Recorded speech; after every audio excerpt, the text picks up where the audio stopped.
can Trump get a fair trial in Manhattan? If you ask me the looks of it, the answer is no. Unfortunately, and I think this has been the sentiment, we're not saying that this guy has done nothing wrong. What we are saying is morality is on trial, and the reality is the case isn't strong. I mean, if you even look at what John Bolton, who's been critical of the president since day one, he said, listen, this is not a fair trial. This bleeds politics. And again, as I said before on the show, when you have a AG and a DA who have made this a political issue, the question is, can this president truly be tried and convicted fairly? And I think most people are saying, the case may not be as strong as they're promoted and pushing it out to be. Douglas Sloan, we're talking about the fairness of this trial. And as I said, the prosecutor, when he was running for office, made going after Trump part of his election campaign. Now there are reports that the judge in this particular case donated to the Biden campaign. It was a very small amount, but no matter what the amount, doesn't it raise serious questions about his impartiality? I really don't feel that it does. I believe that Judge Merchant donated a grand total of $15 to the Biden campaign, which will buy you a cup of coffee and maybe a donut in Lower Manhattan.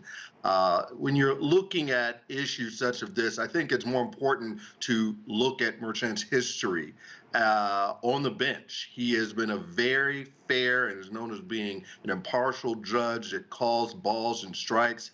He is not known for being partial or for showing favoritism one way or the other. So I think it's more important to look at his history on the bench when asking ourselves that question. And I will take some issue with what Brandon Brice said regarding the strength of this case. Remember, it was Trump's DOJ, Bill Barr, that originally found Trump guilty of making these hush money payments.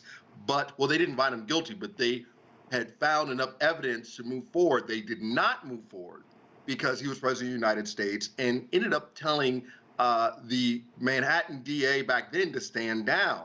And he was under the impression that they were going to move forward, but they didn't. So this case likely has more strength than people realize.